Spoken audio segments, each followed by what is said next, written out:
In this new episode, Lila is getting dangerously close to exposing Adrien and Marinette's identities. A single fear, buried deep in the heart of one citizen, sets off a chain reaction that throws everything into chaos, raising the question of whether therapy itself might be the key to unlocking the hidden truths buried deep within each miraculous holder. Cette akumatisée est super. Grâce à elle, je n'ai plus peur de te révéler mon identité secrète.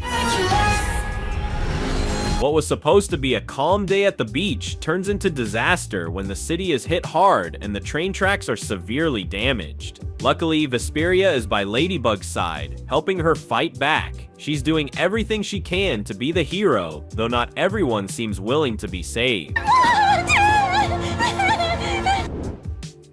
The next day, Marinette tells Alya how strangely Aglaé behaved when she rescued her from the train. It's clear she's still traumatized. Out of nowhere, she starts talking about Ladybug, and even panics when she sees a butterfly, trying to get away from anything related to insects. When she's calmed down a little, Aglaé admits that at first she was only scared of butterflies because of the time she was akumatized. But now she's terrified of anything that can fly. Marinette, always empathetic, assures her there are no bugs in their classroom and that she's safe there. Alya adds that she's welcome to have lunch with them anytime.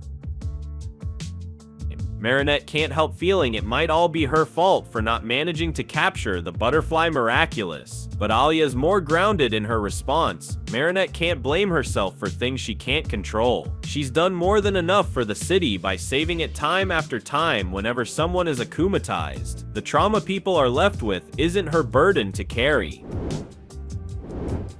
During lunch, everyone makes an effort to include Aglaé, but when a butterfly lands in the school garden, she's visibly shaken. She confesses she thought she had gotten over it, but her fear only seems to be getting worse. She considers staying home to avoid feeling afraid ever again. Marinette gently tells her hiding won't fix anything, and even offers to design her a bug-proof outfit to help her feel safe. Max suggests seeing a specialist. He shares that he sees a therapist himself to help with his autism. He explains he has autism spectrum disorder, ASD, and briefly tells them what that means. It's not a disease, just a different way of experiencing the world. It can affect communication, social interaction, make it hard to start conversations, build friendships, or cause someone to focus intensely on specific topics or objects. In short, you see the world differently, but with therapy, you can live a calm, fulfilling social life. Adrien asks Max what exactly the spectrum is. Max explains it's like seeing the world in a way that doesn't match the world you live in. He admits that certain situations, like being late, losing something, or going somewhere unfamiliar, can make him anxious, but therapy has helped him grow more comfortable socially. Aglaé tells them she's not autistic, but they all agree therapy could help her deal with her phobia. Just like her, many people face different fears, and talking to a professional can make a real difference for mental health. Ray interrupts, scoffing that therapy sounds pathetic. There's always someone who mocks it to make others stay away. Alya responds firmly, it's a shame he sees it that way, because a specialist could help someone like him too. Aglaé agrees to go to therapy, and everyone goes with her to make her feel safe. When they arrive, the therapist reminds them there's nothing like having friend support when your mind doesn't work the way you want it to. Once the session begins, the doctor tells Aglaé that she's already spoken with her father, but wants Aglaé to explain what's troubling her in her own words. Aglaé recounts the day she was akumatized. She was about to leave for school when Ladybug defeated Hawkmoth. That gave her the courage to step outside, but once she saw her friends, something changed. She felt more fearful than ever, and couldn't bring herself to go near them. Later, they went to the school's butterfly house. She wanted to join in, but everything became tense.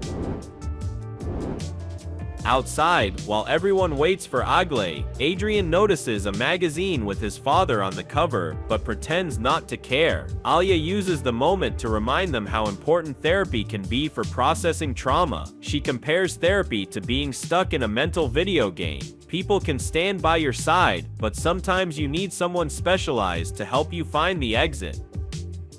Meanwhile, Aglaé continues describing that day at the butterfly house. It's no surprise Ray was there. With a few others, he helped create her trauma. That's when the butterfly Miraculous appeared. She felt so alone, anxious, and overwhelmed that she realized her life around butterflies, or any flying insect, would never be the same again. She remembers her akumatized name, Lady Butterfly, how she trapped people in cocoons, exactly how she felt herself, stuck inside one she couldn't escape. She fought Ladybug and some Miraculous, knowing deep down they only wanted to help.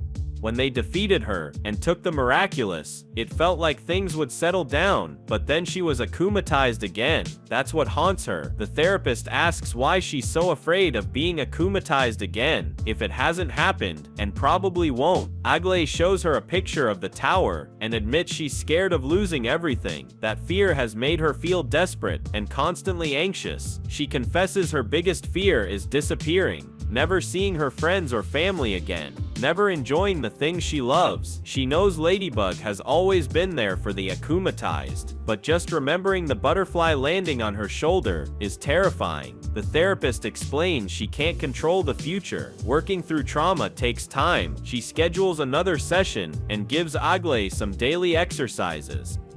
Aglaé hadn't expected that. She thought one session would fix everything, but therapy is a process. It takes work, patience, and time to heal.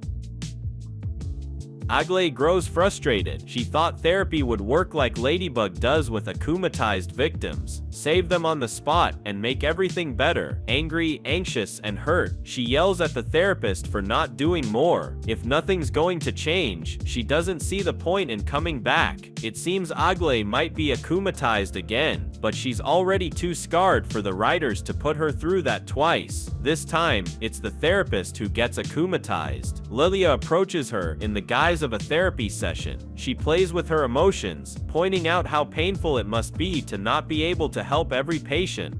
She manipulates her, telling her she can heal the city's trauma by surrendering her mind to her control. And with that, the therapist gets her villain name. Comment devrais-je vous appeler? Psy-conductrice. Outside, Aglaé has a panic attack. She blames therapy for not working, and Max calmly tells her that's how it goes. He's been in therapy for a while, because no therapy works like magic. Then the akumatized therapist attacks. Her target is Aglaé. She plans to erase her fears by force, but when she manipulates Aglaé's mind, Ladybug realizes many others have already fallen under her control. They're no longer capable of feeling fear. A fierce battle breaks out. Several Miraculous join the fight, while Ladybug faces the therapist head-on. Amid the chaos, Cat Noir is captured, and it's revealed that one of his biggest fears is exposing his identity. Lily wastes no time exploiting that. She tries to strip him of his powers, but the therapist reminds her she can only help, not harm. Lilia twists her mind further, convincing her that taking the Miraculous from Cat Noir and Ladybug will make the world a place without fear. Ladybug rushes in to help Cat Noir. Under the therapist's influence, he tells her he's no longer afraid to reveal his identity. She quickly shoves a sandwich into his mouth, just enough time to stop him from saying anything dangerous. The fight escalates. Ladybug manages to find the Akuma, stabilize it, and stop Cat Noir. She reminds the therapist that her real role is to help people face their fears, not erase them. That in fact, is her own fear not being able to help everyone. Of course, Lilia is far from pleased. The next day, Aglaé acknowledges that therapy takes time, but she's ready to heal little by little. She faces her fear by joining a butterfly support circle to reconnect with what she loves. She knows healing is a process, and nothing compares to reclaiming your life by confronting what scares you. Adrien understands that perfectly. He's in therapy himself, trying to work through his own fears about his father. Je trouve qu'il y a quelque chose de bizarre au sujet de mon père.